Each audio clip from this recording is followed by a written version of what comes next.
जय हिंद। तन समर्पित, मन समर्पित और यह है जीवन समर्पित। चाहता हूं है देश तेरी खातिर कुछ और दूं, कुछ और दूं, कुछ और दूं। इन्हीं लाइनों के साथ शुरुआत करते हैं हमारी आज की इस वीडियो को। और वीडियो को शुरू करें उससे पहले हम आपको बता दें, आज की हमारी इस वीडियो के स्पॉन्सर हैं गंगवार प्रिंटर्स। इनके यहाँ से आप बेहतरीन क्वालिटी के स्पोर्ट वियर, चुनाव प्रचार सामग्री, टी शर्ट इत्यादि प्रिंट करा सकते हैं। और ऑनलाइन सर्विसेज हैं, ऑल इंडिया सर्विस है इनकी।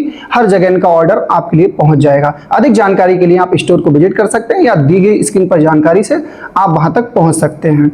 तो कैसी कट रही है? मैं आपका होस्ट, आपका दोस्त सचिन, और आज हमारे साथ मौजूद हैं एक ऐसे व्यक्ति, सामाजिक व्यक्ति, कई सामाजिक संस्थाओं से जुड़े हुए और सरस्वती विद्या मंदिर इंटर कॉलेज के प्रधानाचार्य जी, और एक अभिभावक, एक शिक्षक, एक दूरदर्शी नेता डॉक्टर रवि शरण सिंह चौहान जी। तो चलिए आज की इस वीडियो में उनके शिक्षा और समाज के प्रति जो संवाद है, उसकी जो विचारधाराएं हैं, उनको जानते हैं। और डॉक्टर रवि शरण सिंह चौहान आखिर आपने दृष्टिकोण से इस समाज को क्या संदेश देना चाहते हैं, इस वीडियो में आपको सारी जानकारी मिलने वाली है। तो सीधे जुड़ते हैं डॉक्टर रवि शरण सिंह चौहान जी से। बहुत बहुत स्वागत है आपका हमारी इस पॉडकास्ट में। और आज हमारे पॉडकास्ट में आप अतिथि हैं, ये हमारे चैनल के लिए सौभाग्य की बात है, क्योंकि पहला पॉडकास्ट है हमारे चैनल का और आज से ही हमने पॉडकास्ट की शुरुआत की। और आपका स्वागत है इस कार्यक्रम में, और अगर आपकी अनुमति हो तो कार्यक्रम को आगे बढ़ाया जाए फिर। बहुत बहुत धन्यवाद। और ये मेरा भी सौभाग्य है कि हमारे अपने ही लोग अपना इंटरव्यू एक प्रकार से ले रहे हैं। बहुत बहुत बधाई, शुभकामनाएं पूरी टीम को। जी धन्यवाद। तो फिर बताइए, कैसा रहा बाहुबली से लेकर ये धुरंधर तक का सफर?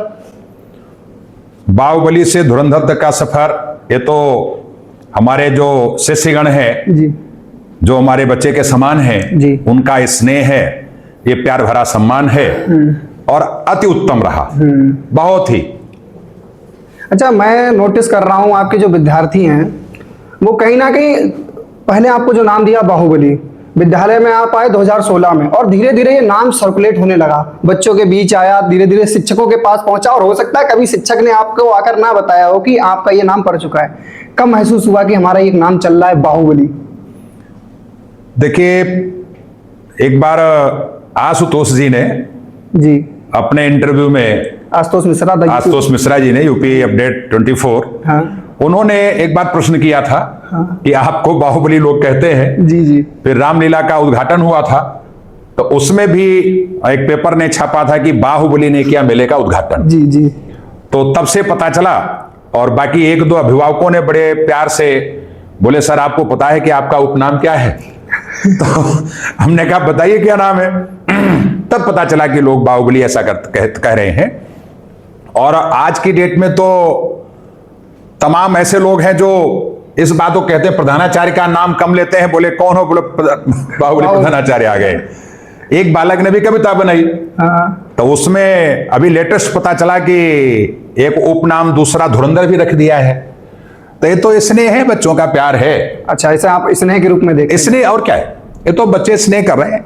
लेकिन जो आपका डर है छात्रों, वो एक बाहुबली की तरह ही है। छात्र, अगर आप देखें, अगर बाहुबली एक मूवी बनी थी, उसमें एक राजा दिखाया था, वो बाहुबली के रूप में दिखाया जाता है। ऐसे ही आप एक प्रधानाचार्य के रूप में बैठे हैं इस विद्यालय में, और प्रधानाचार्य के रूप में जैसे वो राजा एक अच्छे तौर पे दिखाया जाता है, अपनी प्रजा को अच्छे संदेश देता है, लोगों को अपने प्रति वो ऐसा व्यवहार बना लेता है कि लोगों को लगता ही नहीं कि हम इनकी प्रजा है या वो हमारे राजा हैं। तो ऐसे क्या आपका बॉन्ड बच्चों के साथ है, एक राजा और प्रजा वाला?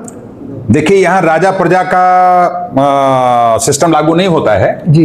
यहाँ पर पिता और पुत्र का सिस्टम लागू होता है। क्या बात है। तो यहाँ हम प्रधानाचार्य है, गुरु है, तो शिष्य और जो गुरु होता है उसमें पिता पुत्र का एक समान भाव होता है।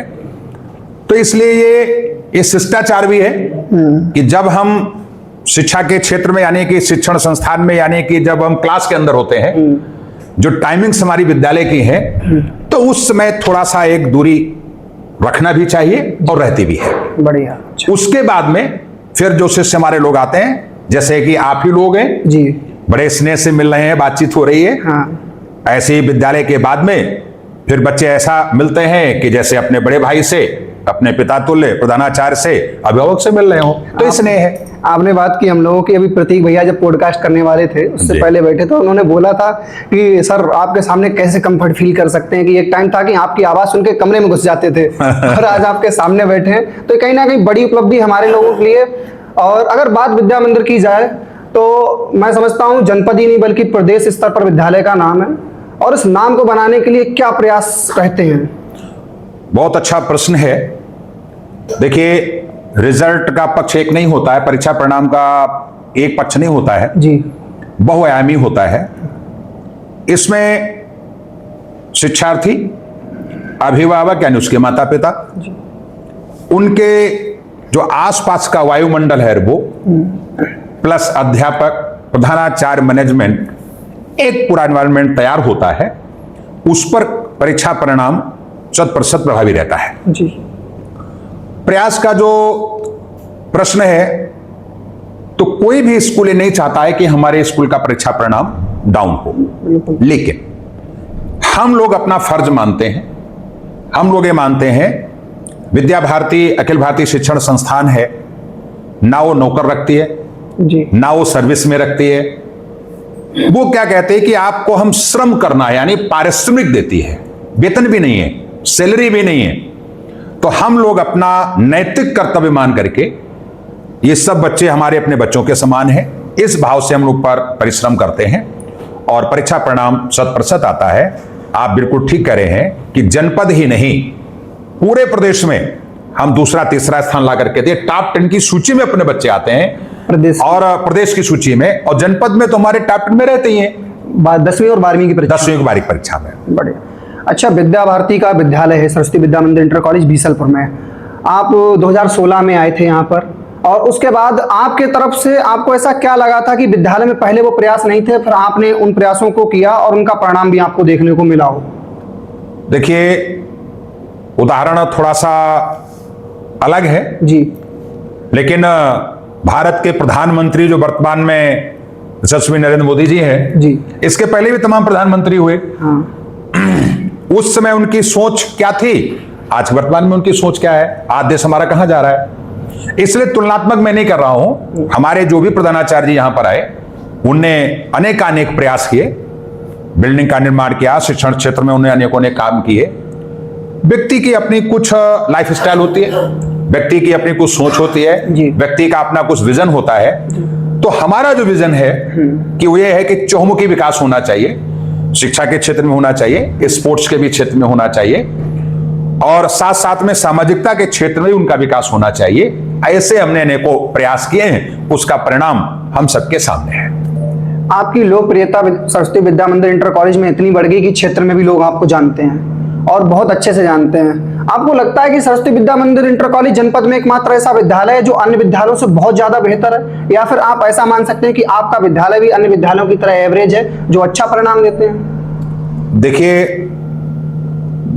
पूरे क्षेत्र में सरस्वती विद्या मंदिर इंटर कॉलेज पर बहुत बड़ा विश्वास है। जी, ऐसा विश्वास है कि उनको लगता है कि एक बार हमारे बालक का प्रवेश विद्या मंदिर में हो गया, फिर हमको चिंता करने की जरूरत नहीं है। और अतिशयोक्त नहीं होगी कहने में, उनको ये भी लगता है कि हमारा बालक का एडमिशन हो गया तो हमारे बालक की शादी से लेकर के, नौकरी से लेकर के सारा सेटलमेंट हो गया। ऐसा बड़ा विश्वास विद्या मंदिर में एडमिशन लेने के लिए। और उसके साथ साथ कि अब हमें अपने बालक की चिंता नहीं, अब वहां का विद्यालय जाने, प्रधानाचार्य जाने, मैनेजमेंट जाने। और इस विश्वास के साथ ये विद्यालय, प्रबंध समिति और अध्यापक बंधु खरा भी उतरते हैं। यही कारण है कि इस क्षेत्र में ही नहीं, 550 गांवों से बच्चे आते हैं आपके विद्यालय। पूरी आप ये समझ लीजिए कि फरीदपुर, भूता, इधर पीलीभीत से बालक आते हैं। तो यही विश्वास है। अविश्वास का कारण ये है कि बच्चे का चहुमुखी विकास होता है, और इसी कारण विश्वास बना हुआ है और लोगों का विश्वास है, इसीलिए मान सम्मान है। अच्छा, यहाँ पर एक बात मान लेते हैं, जैसे आप एक अभिभावक भी हैं, आपके भी बच्चे पढ़ते होंगे। अगर आपके पास प्रथम विकल्प के रूप में अगर सरस्वती विद्या मंदिर नहीं है, तो एक अभिभावक के रूप में आप दूसरा विद्यालय अगर जनपद में आप नाम लेना चाहें, आप कह सकते हैं कि हाँ 2-4 विद्यालय ऐसे हैं जो हमारे द्वितीय विकल्प के रूप में हमारे सामने हैं। देखिए, शिक्षा के क्षेत्र में सरकार के बाद हाँ, पूरे विश्व में अगर कोई है तो हम, यानी अखिल भारतीय, हाँ, वही विद्या भारती के संस्थान जो है वही है। अच्छा, कोई ऐसा क्षेत्र नहीं कि जहां पर हमारे संस्थान ना हो। तो इसलिए फर्स्ट और लास्ट विकल्प ही हमारा अपना है। तो जहां हम हैं, चूंकि हम उस विद्यालय में पढ़ा रहे हैं, जी, तो हमारे भी बच्चे दोनों, बेटा भी और बेटी भी, इसी विद्यालय से इंटर करके गए हैं। और मैं बदायूं में था तो बदायूं में भी शिशु मंदिर में पढ़े हुए हैं। मैं जयनारायण बरेली में था तो वहां पर हमारे बच्चे पढ़े हुए हैं। तो इसलिए फर्स्ट और लास्ट एक ही विकल्प है, कोई दूसरा विकल्प ही नहीं है।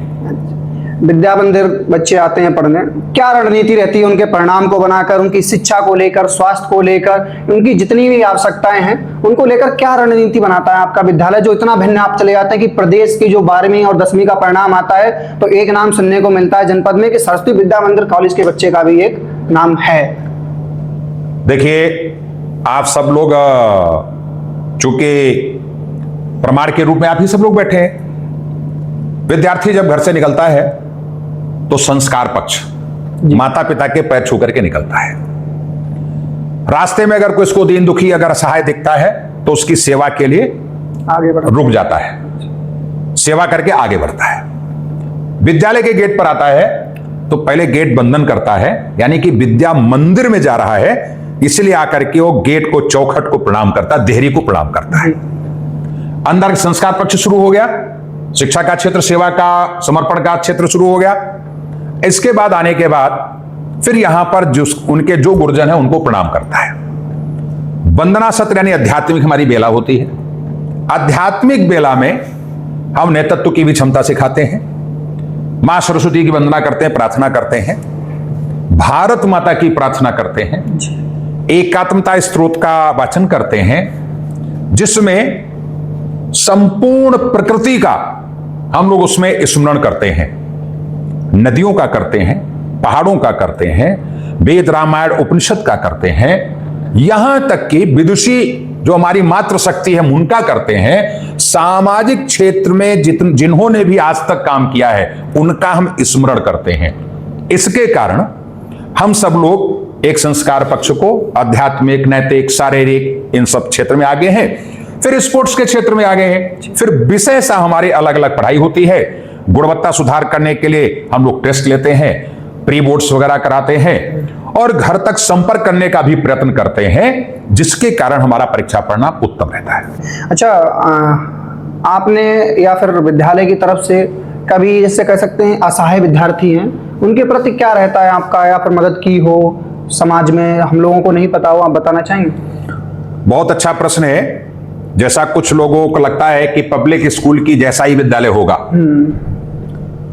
तो मैं आपकी जानकारी के लिए देता हूं, अभी कोरोना काल हुआ जी, उसमें हम आप जैसे पता नहीं कितने लोग काल के गाल में समा गए। बिल्कुल, परमात्मा ने जिनको सुरक्षित रखा वो व्यवस्थित है, जिसमें हम आप बैठे भी हैं। यहीं बिसलपुर में पानी की टंकी के पास में एक परिवार था, उसके माता पिता दोनों चले गए। आपके विद्यार्थी? नहीं, हमारे विद्यार्थी नहीं है, वो एक परिवार था। अच्छा। अब छोटे छोटे बालक, अब कमाने का जरिया उनके पास तो कुछ रहा नहीं। हमारे एक उस समय जनप्रतिनिधि भी उनके पास गए। अच्छा। कुछ 10,000 15,000 का कोई घोषणा भी करके आए, मिला नहीं मिला मैं नहीं जानता, लेकिन प्रबंध समिति से हमने बात की तो हमने कहा भाई इन बच्चों का क्या दोष है।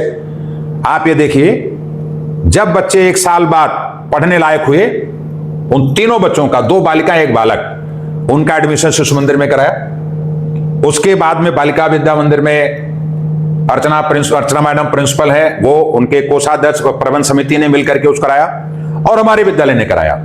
यहां तक कि ये कहना नहीं चाहिए, लेकिन पूरे परिवार का भरण पोषण का जिम्मा विद्यालय ने उठा रखा है और हम सबकी देखरेख में चल रहा है। लड़की का एडमिशन बीएससी में कराने जा रहे हैं, लड़का यहां पढ़ रहा है और दूसरी लड़की भी यहां बालाजी में पढ़ रही है।